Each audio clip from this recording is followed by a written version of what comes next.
Welcome to Cybersecurity Today. I'm your host, Jim Love. We normally call this the month in review, but today, this is a look ahead at the coming year. And I've got a great panel. Our panel guests today are Laura Payne from White Tooth. Welcome, Laura. Thanks, Jim. Dana Proctor from IBM, once again with us. Welcome back, Dana. Thank you. Pleasure to be here. And David Chipley, who everybody knows, our resident culture critic and full-time head of Boser on security. The culture critic is the part-time thing. Welcome, David. Thanks for having me, Jim. Great. I normally ask everybody to bring one or two stories from the past month when we're doing the monthly show, but this time I challenged you to come out and share stories, events, or themes, things that you think are going to have the biggest impact on the coming year. Who wants to go first? I'll take the first stab. And I think, Cool. Obviously, school districts across North America are reeling this week with a software as a service provider known as PowerSchool, apparently hit with a data threat, data extraction incident. We've got notifications from some of Canada's largest school districts, the Toronto District School Board. We've got schools in Newfoundland, Alberta, and more. And of course, US schools impacted by this. And the story is notable for a couple of reasons. This is a theme that we saw emerge in 2024 and is just going to explode in 2025. This is finding those industry-specific points of unique pain, market concentration, market leaders, that if you hit them, you're going to hit hard across a large enough area that you can make some serious money. In 2024, we saw the hit on CDK Global, which, for those not familiar with the car retail industry in North America, has more than half of the market, and it's responsible for everything from the car sales process to maintenance and parts and inventory. And it was extraordinary pain for car dealers across North America when it was hit. That's exact same MO we're now seeing with the hit on PowerSchool. Now, what has been revealed, and to their credit, they've been remarkably transparent. The timeline established so far is they became aware December 28th and began working on their incident response. So given that we're recording this January 9th and the first bits of this news started coming out January 7th, that's a pretty tight turnaround for communication. So that's a win. On the downside is that this once again looks like, with Charge Healthcare and others, stolen credentials to a technical tool allowed for access into this data. So then we're left with the question of, I didn't hear you say our MFA was compromised. Did you have MFA? So we're all going to be eagerly waiting CrowdStrike's January 17th report to see how this plays out. Now, the one thing that they have done, and they have earned thus far, my very first stinky of the year, and it's January 9th for an award to be given out. But please, for the love of God, people listen to this, do not pay these people. Thank you. Please stop paying them. If we have not learned that this just fosters the continuous behavior that we all have to deal with. Don't tell me that you can trust criminals, that they have honorably deleted to the data and that you have a video of them doing it, and expect me to have any belief in you whatsoever, because we've seen this movie before. Ransomware groups have said that they have deleted data after payment, and to the surprise of nobody, they lied.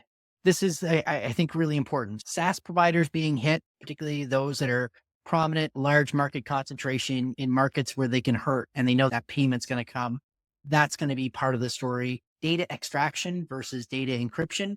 And then this rush to how do we limit class action damages by saying we did everything we could.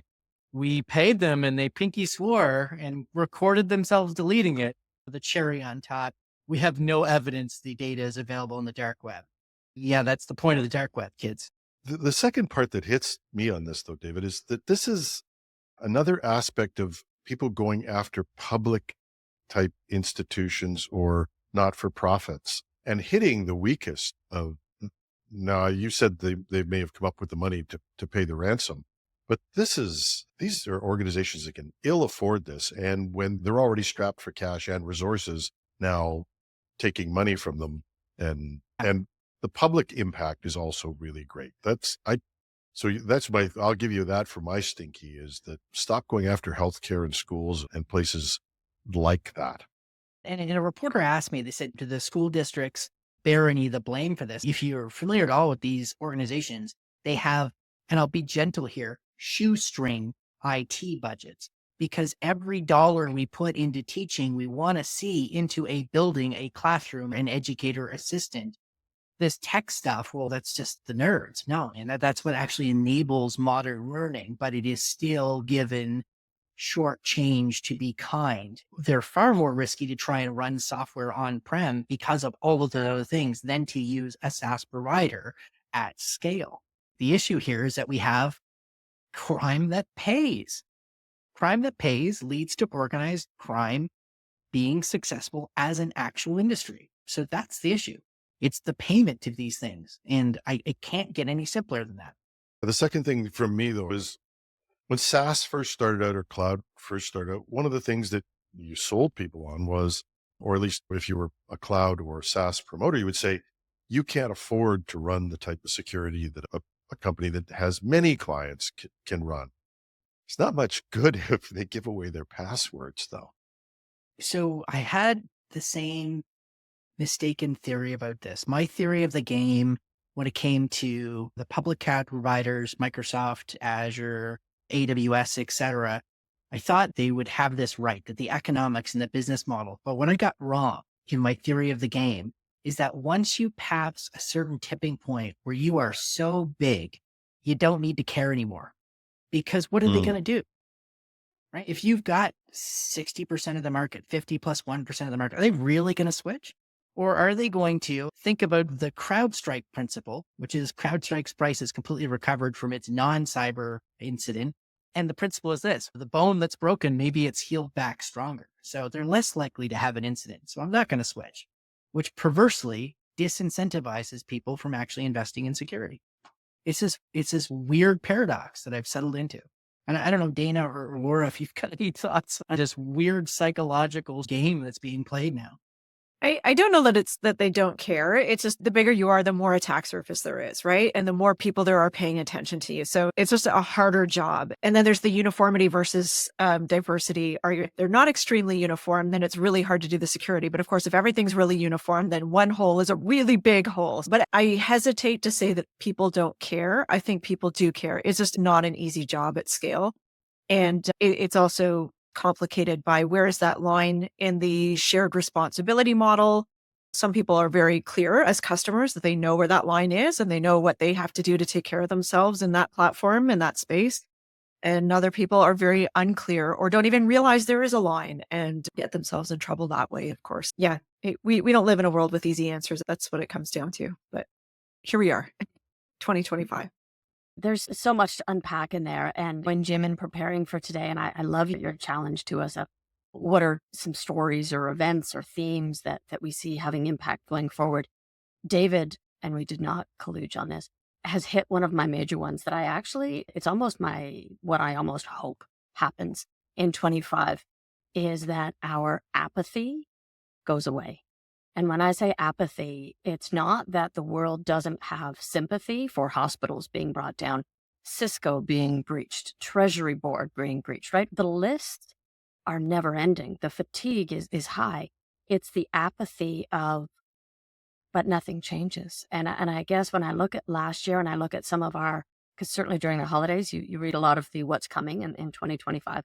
There was a lot of we already know that we need to use multi-factor authentication. We already know not to pay ransomware. We already know that we should be doing tabletop business continuity planning. And yet every single one, Krebs on security was certainly fantastic in sharing how some of the PowerSchool revealed, I'll say it that way. The question becomes, why not? And that's the apathy that I am so hopeful this year that the echo chamber of us security professionals, we enable that conversation out with the business owners and I'll even say ourselves, that when we are making choices as consumers, when businesses are making decisions on merging, acquiring, they're doing it as good custodians to our data. And they're demanding a little bit more because I had a bit of a heartbreak, not just because of the prorogue, but Bill C-26 was a little bit of light of hope. And it's not there. The earliest that will be back, I think we could take a pool on just when that might come back. But we no longer have government enforcing that these activities need to happen. So one of my key things that I so hope happens this year is the apathy of, yeah, they've stolen our data. We're still a functioning business. It's okay. we don't need to invest, dies a quick death before catastrophic activities actually happen and we have brownouts, or we have people doing pen and paper triage in our hospitals, or our children are going to school and trying to learn off of books that they're finding in the library because all of their online sources are offline. You had me till the last one. I don't mind him actually finding a real book. Right? For those watching the video part of this, Dana's got a lot of books behind her on the shelves. The one piece that, just going back to that, I don't know whether it's apathy. I don't know how to describe it. I think you talked about this.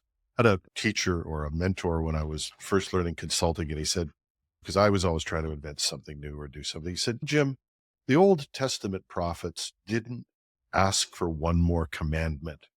They prayed for the strength to do the 10 they had. And we're always looking for something new, but every time, and at the heart of this, two things. We've talked about multi-factor authentication till we're blue, but also when you hire somebody and you give them something where they have a password, I may be old fashioned, but even in the old days where you had to come into the building and get a hold of those passwords and do things in person where there was no big network, we got a big speech. And it was, you get this password, it ever leaks from you, you are instantly fired, you will have no job, you will have no reference, and we will get rid of you.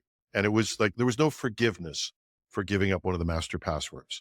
The admin passwords to a system, you would take your time and learn about how not to give them away. David, you're the big phishing guy.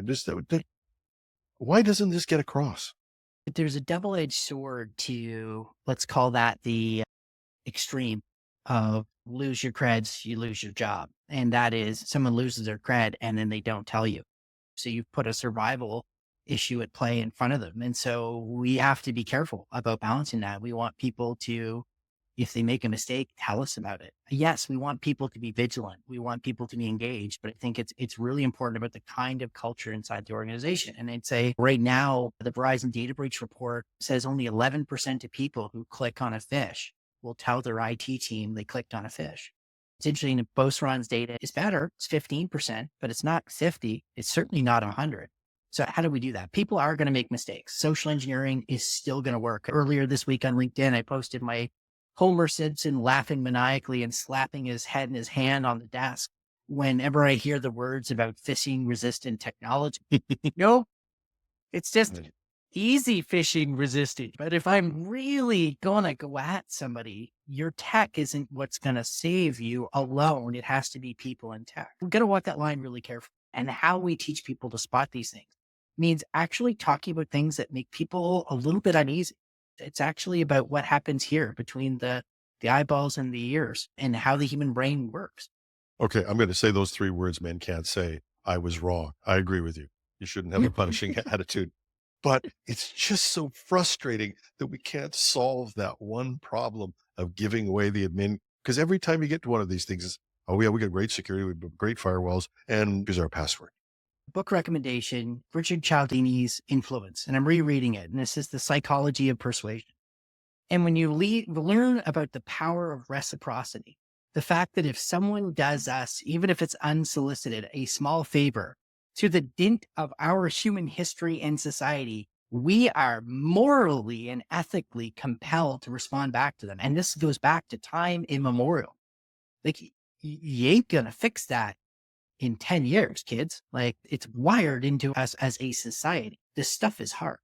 I think, so two things that are going to come out of my thinking about that. One is, when you look at sort of history of security controls, one of the earliest principles was if it's really important, make sure you can't do it with one person. So make sure two people have to be involved. And that would solve a lot of phishing problems that happen around really important things. If one guy can't click on a thing and do the important action, and that leads into one of the areas, the bigger theme of supply chain being the attack surface. And we had the example this week with the Chrome extensions and the approach to how that attack was facilitated. And they didn't need creds. They just needed to get a few people in many different places had access to give permission to the attacker to be able to inject their code into the extension library. And now they took over the library, the extension. And you look at the list of extensions, these were not trivial extensions. They weren't small companies that were impacted by this. And but why would, if you can, and if you're designing these systems that allow promotion of code and things like that, providing more of those gatekeeping opportunities where it's one person can't screw up everything. To make sure there's a second set of eyes that have got to look at that and say, yeah, that's a good idea. Was the phishing sophisticated in this case? A little bit, yeah. They researched and they targeted individuals. They made it look really realistic, like it was a true call from a Google service. It was reasonably well written. Thank you, A. Always fundamentals. And if it's really important, don't let one person have all the control, right?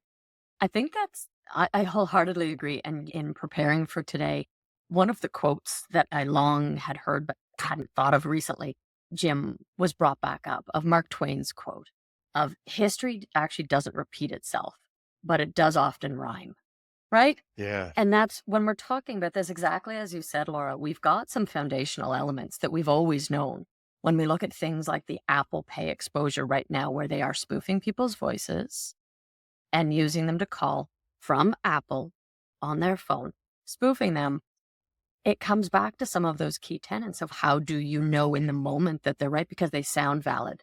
AI is doing a fantastic job of cloning our voices and those activities. If someone reached out to me from a source that I didn't know to be valid, I'd say goodbye to them and I'd go through a source I knew to see if I could get back to them. If someone calls you from a phone number that says they are XYZ police force or XYZ company, hang up and say, I'm going to call them through another trusted source that I know to get back to them. That's some of the education, though. And David, that's where I love from the phishing and the cyber awareness training of, we're not going to be able to detect a deep fake of a voice through a phone. Apple calls me telling me that I'm getting extension to my Apple Care. I'll say, thank you, before I'll say, wait a second. Yeah. And you brought this up, the phishing thing with Apple. This was really well done. And yes, call to a trusted source, but not the number they give you, even though it might very well be Apple's number. And many times they are spoofing the number. Many Right. times they are, but don't call the number they give you. Get it from another independent source. Yeah. Yeah, absolutely. And then maybe the rhyming that we continue to, there are other certainly quotes of, if we don't learn from history, we're bound to repeat it. And that's where maybe, Laura, where you're leaning to too, of we know some of this stuff. So the irony's not lost that I'm actually getting a phishing call right now. Did anybody notice how many more of these you got over the holidays? I maybe I'm just aware of it, but everything came up. And you talk about these things where people approach you with a service data. There were parcels for me waiting that I had to get, and I just had to contact them, and they would make sure that they got through customs to deliver them. I didn't have any parcels coming. There were all kinds of things from Canada Post, who were on strike at the time, but there were just more and more of these attempts over the holidays. Maybe that's, I just had the time to actually read my email for a change. Criminals got Q4 too, man. People got numbers. They got to get those sales in before they cut it back to the dacha for the Christmas break. Yeah. And there's Yeah. probably some psychology to that. Of course, I'm sure there is, right? Is one, to your point, they're professional, and they know we're distracted. We're distracted end of year. We're distracted with one of the major holidays of the season. But if I dare say we step our toes into the political aspect here as well, is one of the themes that I was reading over the holidays that's permeating into next year is the comment by NATO that we are not at peace, right? It's the designation of we are not at peace, and the infiltration, the impact to our government, I think will just be a resounding theme, right? Almost every day. What is the impact to our government and the interference or potential thereof? I think that is a great theme for the coming year. And it's so true, not only in the Canadian sense, in the American sense. China has taken over the phone systems. They have hacked the Treasury Department. And you have to ask yourself, is this just hackers? People are preparing to do something.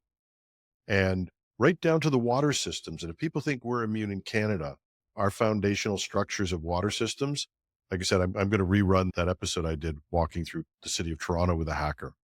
He could get into anything. Water, phone, buildings. It was just so easy. And so it almost is like people are mounting for a big attack of some sort, or at least a threat of it.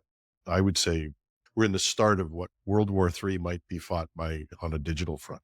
The game here is Taiwan, and all of our intelligence agencies, all of our governments, everyone's signaling. And if you're missing the billboard size American positioning on this, $50 billion to build chips in the United States ain't just about buy American. We can no longer rely that island is going to be there, and we're not really prepared to put our blood and treasure in place to keep it that way because it's not worth that much to us. And the only reason it hasn't happened is because of the misadventure of the Russian paratroopers over the route at the airport in Kiev. If that had been a 3-day special military operation and won, Taiwan would be waving the Chinese flag right now. Everyone's just going back and reviewing their notes. So right now, all this stuff is just pre-positioning. Now, part of the stuff we're seeing with the Treasury and the Office of the Financial Asset Control, or OFAC, is all about sanctions. Who's targeting? What's going on? Are they serious about tariffs? Are they really going to put 60% in? Which is a form of economic warfare. And I'll end with this because history doesn't repeat, but it rhymes. But if you actually follow what provoked Japan into Pearl Harbor, it was punishing sanctions by the US government and an oil embargo. I'll just wrap with that. If Taiwan remains in whatever political state it is, as relatively independent as it is by now, by the end of 2025, it'll be nothing short of a miracle.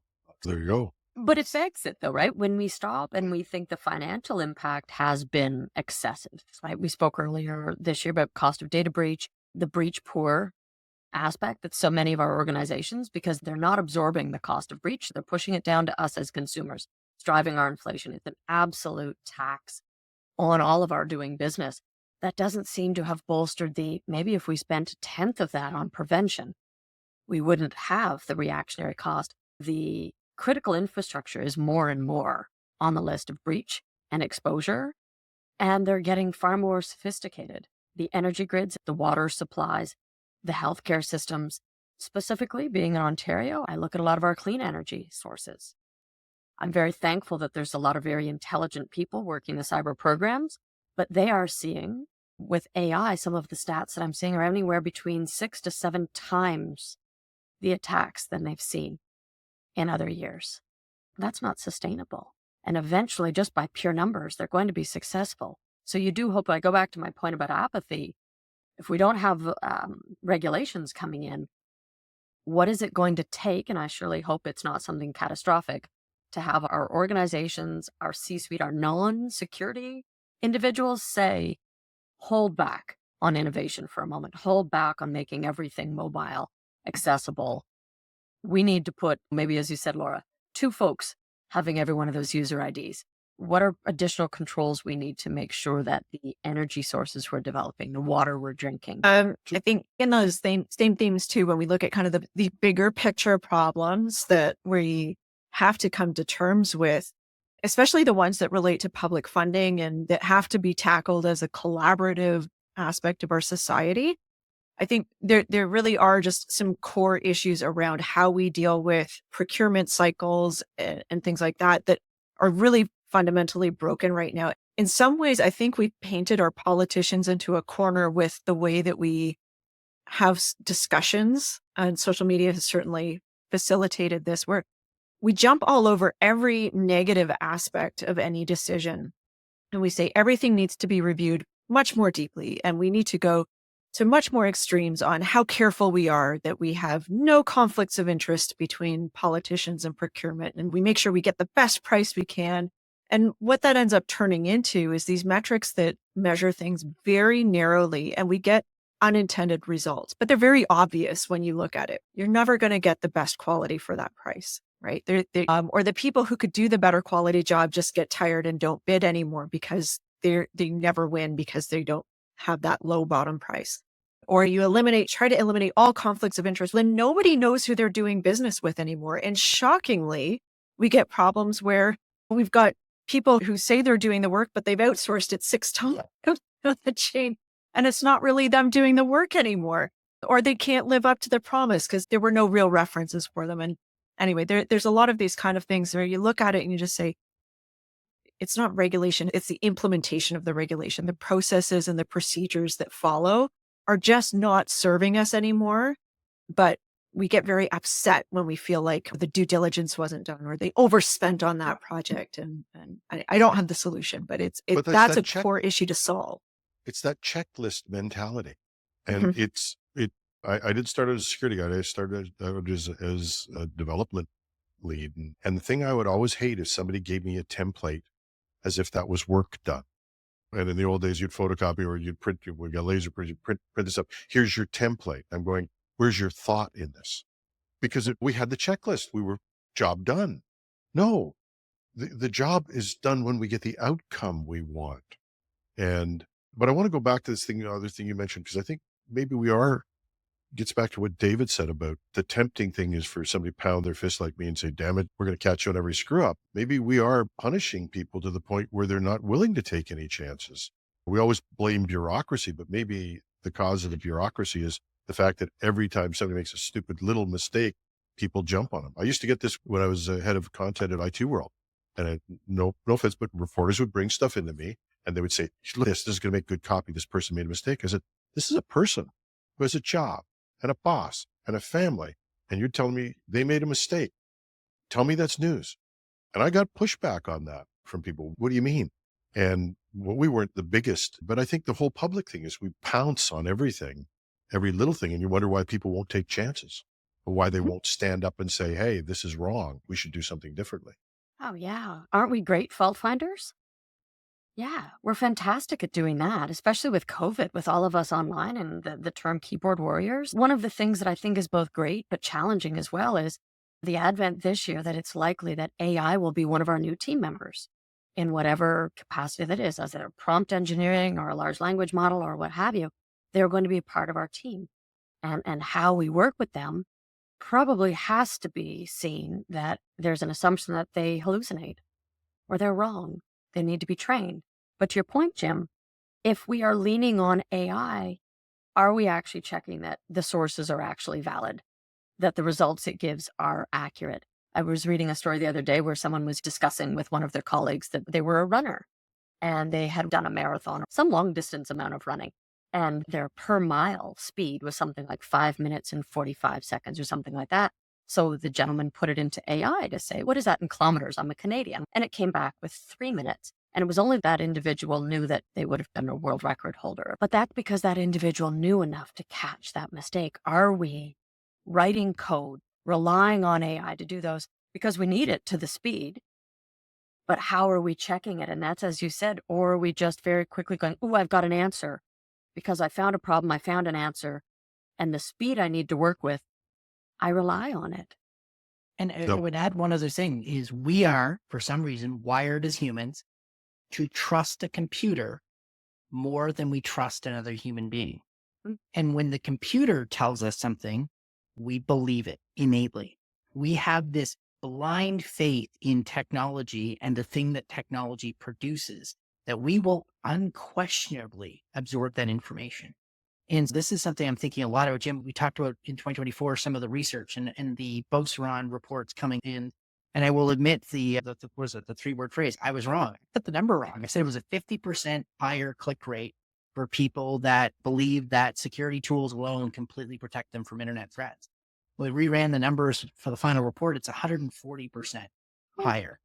Just back up a bit on that, David, because you know it really well. And people who watch this may not know this, just because this is a very frightening statistic. So for 3 years, we've been studying 170,000 people. And as part of our experience, there's an annual survey we get them to do that measures attitudes, knowledge, and behavior. And one of the interesting questions that we have in there on a 5-point Likert scale, so everything from strongly agree to strongly disagree, is a question to the effect of having security tools like firewalls or antivirus completely protects me from internet threats. Now, the group that says they strongly agree with that, they have a 140% higher click rate average. Now, the group that strongly disagrees with it, they have a much better performance. Our hypothesis is that the faith in technology means I don't have to worry about it. It's the equivalent of the person deciding I'm going to go to sleep in my Tesla on the highway because I got autopilot. And that's a stupid, bad idea because stuff still gets through. And what's interesting is the second finding is the percentage of the population giving this most dangerous answer has been increasing. But we don't know why all of that increase is there. We have theories. Our theory number one is that everyone talking about AI and the way that security tools are sold and the way that they then have to get sold internally creates very inflated expectations of what they're going to do. And so people adopt this belief. And then we also believe there's a generational factor at play where the iPad generation has had magical technology. And if it hasn't disappointed them in all these other areas, then surely it's not going to disappoint the insecure. I think we're going to have to come back and do a second episode because I think we're only going to get through one story. I think Dana and Laura, you got one. David, you got one. One I want to put out that just puts that falls into line with this is you are going to have an AI employee working with you next year. It's going to be an agent, an autonomous AI agent in some aspect or other. And if anybody disagrees with me, I would love to take money bets on that. But first, just so I'm not taking advantage of you, go and check out Salesforce's site. They already are pushing out agents that will do jobs, sales, marketing, all kinds of jobs that fall into the Salesforce umbrella. And they already have results so that they've gotten to the point where they have using their agents, their stats from the CEO's presentation is that they were getting 50% fewer escalations using their software agents. Now, that's a wonderful thing for productivity. You can argue whether it's good or bad, but it's going to happen. And now here's the bad part of it from cybersecurity land is when you talk about things like how easy it is to fool an AI and an indirect prompt, you pass information in the information you're exchanging with this AI, and it changes the prompt structure. So that wonderful AI that you have that's going to book your vacation, go in and come back with alternatives, present your credit card, the flight, make all your flight reservations for you, can easily be spoofed as well. This is going to be your next job. David, you're going to be dealing with phishing for AI, and it will merrily give your credit card number away at one point. And that's the type of thing is we're going to have new employees and a new way of managing them that we don't even understand yet. And it's going to happen very quickly. I think it'll be interesting to see whether they get treated like young, new employees, which is kind of the appropriate thing to do. Although the other thing that people are really good at doing is yelling obscenities at computers. So that can be not great. But to David's point about we treat computers like they're special and they know more than us. And I think about how we treat executives as well. And nobody wants to tell the emperor that he's wearing no clothes, right? And I feel like when the AI has too much respect, it's like that. Nobody wants to say that, hey, I think maybe it's not right. And then actually to tell it it's not right in a way that it will listen to and actually do something about. So I think it's going to be an interesting dichotomy seeing these new employees, air quotes for those who are listening audibly, how they impact the way the human employees work with them. I wholeheartedly agree. The intention of those models, I think, is just a key point of even as they're an employee, if I give them human attributes, we as humans grow and learn and improve. But that's based on quality checks. And my worry around a lot of our AI and our embedding and a lot of the best practices are leaning to how are you ensuring that the intention of your models, how do you stop those soft prompt or direct prompt injection attacks? How are you ensuring that from the beginning to the end to the everyday use? There's a lot of great solutions out there, but I do worry that it's at times just forgotten that it's not a set and forget. Right? David, we all, and I am of the area that when we started to use a calculator, we thought we were cheating until we realized we needed to know how to use the darn thing and what to put in it. But it always gave me the right answer if I put it in the proper way. The trick now is we have lost so much insight of what is behind the scenes, what is going into the models that I'm getting out. The prompt engineering that we use for a lot of our activities is based on models that I don't know if it's Granite, is it Llama, who has access to it, and more.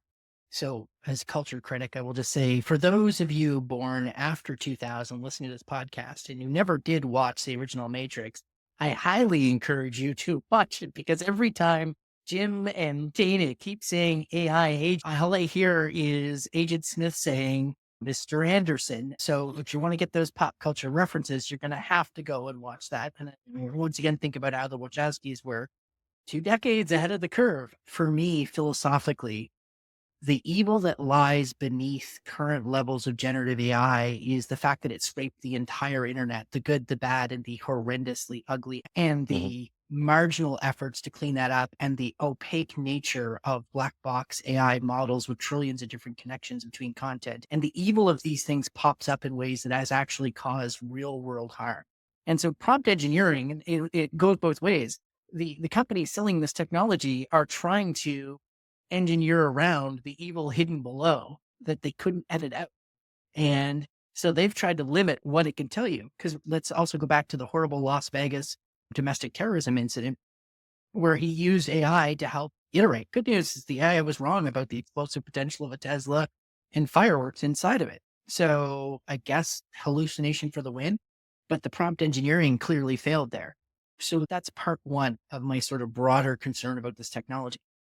Part two is that the current level of technology, to my read, and I would say I am not a machine learning engineer, I'm not an AI expert, is that at best it approximates the rational thinking brain of human beings. And it's trying to build neural networks and connections. That's only part of what actually makes us intelligent. The other part is this amazing old brain, the amygdala in particular, the emotional side of things. And God help us when ChatGPT 6 comes out with emotions.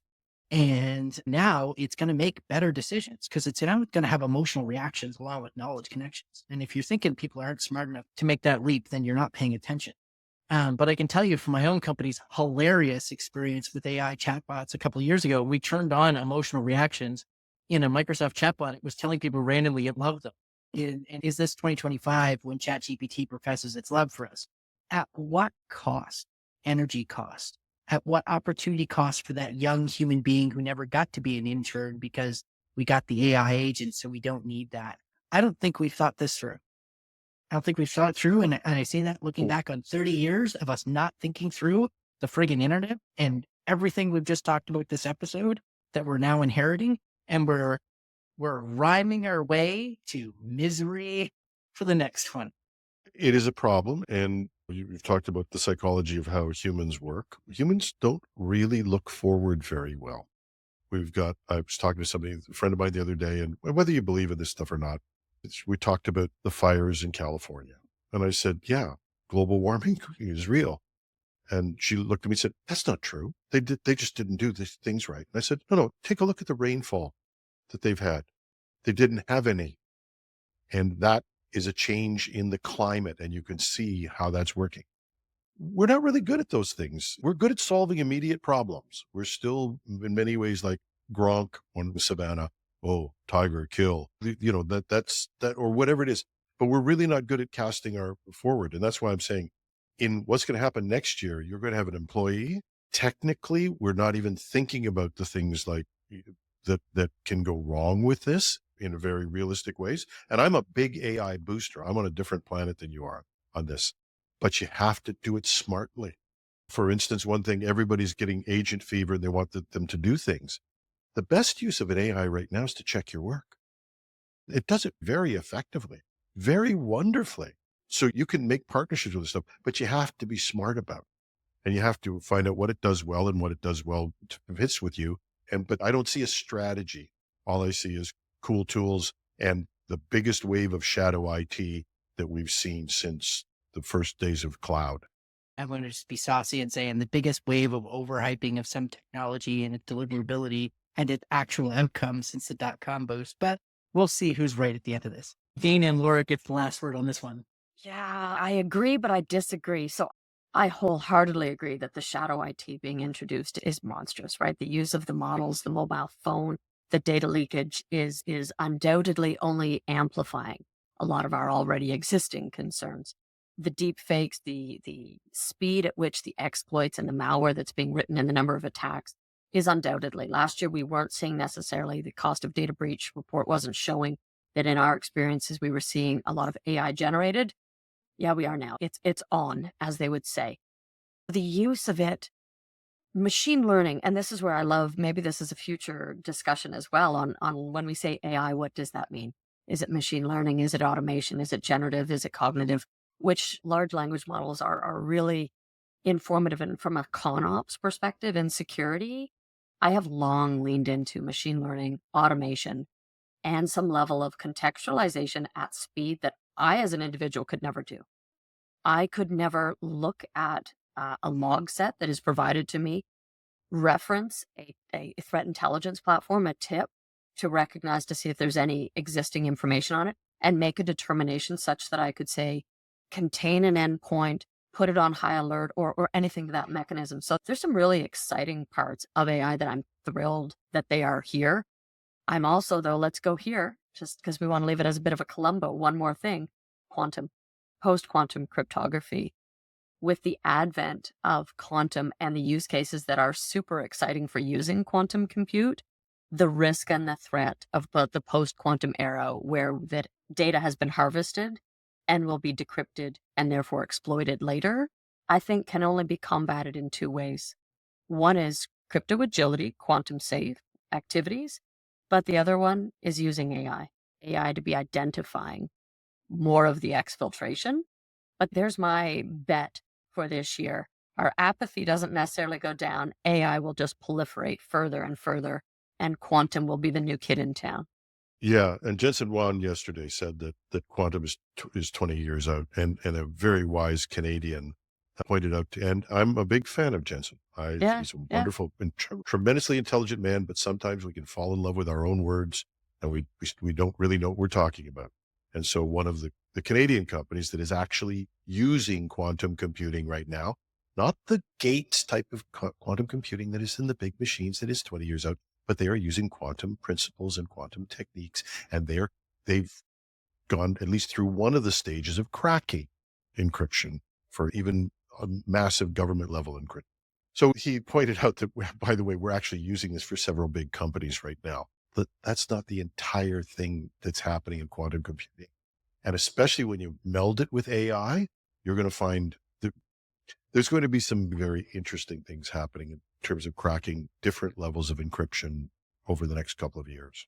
So are you saying that those big quantum machines are like the Betamax tapes or the Blu-ray of compute? It's really cool, but we're just going to skip that and go to the next best thing. A pretty good idea, but it's this whole thing of, we always get these big ideas of what something is and create. And you said it really nicely, Dana. We have to think about, when you say AI, you're not talking about one thing. You're talking about dozens of things, and each one of them has different ramification and different weaknesses, different strengths, and different. Because anybody, and I think David would agree with me. I think we could have a big debate on whether or not you should be using AI in the world at all. And I think that'd be a legitimate discussion. I don't think even he would say, take the machine learning that's keeping the fraud out of credit cards. No. Yeah. He'd never say get rid of that. I'm just concerned about the use of certain types of AIs in certain ways that we're not prepared for, and both in terms of how people are going to use it and how criminals are going to use it. And I think, Laura, you mentioned earlier, I don't know if we caught this before we started recording, but you managed to put terror in my heart, which takes a lot these days, but with some AI stories. Is that the security footage being generated by AI? Yeah. Just park that one in your imagination for a little bit. 2025, buckle up. I have to mention my book all the time. It's the only reason I do podcasts, so I can promote my book. But in Alyssa, the book I wrote about AI, you'll find all through this book, she goes out and deals with cameras and replaces the footage, loops it, and all that sort of stuff. And I went, this might be a little far-fetched. So I actually went back and dug into how you do it. And it's really easy to crack a camera. And now, when you take a look at what they're doing with AI footage, really easy to doctor the footage. And physical security is going to take another level of threat to us all. And I think part 2 of that was that security postings for security jobs, for human security jobs, is on a definite increase right now. And can you imagine the legal profession when we start talking about evidence? I have a video of said activity occurring. How do we ensure that from a legal profession, which is already underwater with such daunting activities, has not only the skills, but the tools and the techniques to actually prove if that video has been unaltered. We know it's possible, but is that accessible on a regular basis to most of our legal community? No, I think that opens a whole world of new possibilities for them. And remember, in And our what a note. storied legal Yeah. tradition, in a jury of your peers, what's the standard? Reasonable doubt. The great things that are going to happen in the next year. What's your resolutions for next year, guys? You want to do differently next year? Okay. That wasn't in the show notes. Jeez, this is improv. This is spontaneous. This is me being a human being. I'm not betting on Bill C-26 or Bill C-27. That I lost that bingo card for 2024. That was a shame. What am I doing personally for this year going forward? It actually is more of a ConOps perspective, because as much as the technology of, is it a zero trust ready technology? Is it quantum safe? Those are aspects that have to be foundational in my personal growth and our team's growth. But I was wanting to make more of a commitment this year to better understanding each other. What are we trying to accomplish for each other within our businesses? And proverbially putting a hug on that to make sure we never lose sight of the people of what we're actually working with. Where's my plan for this year? We'll check in later on to see how I've done on that, Jim. Laura?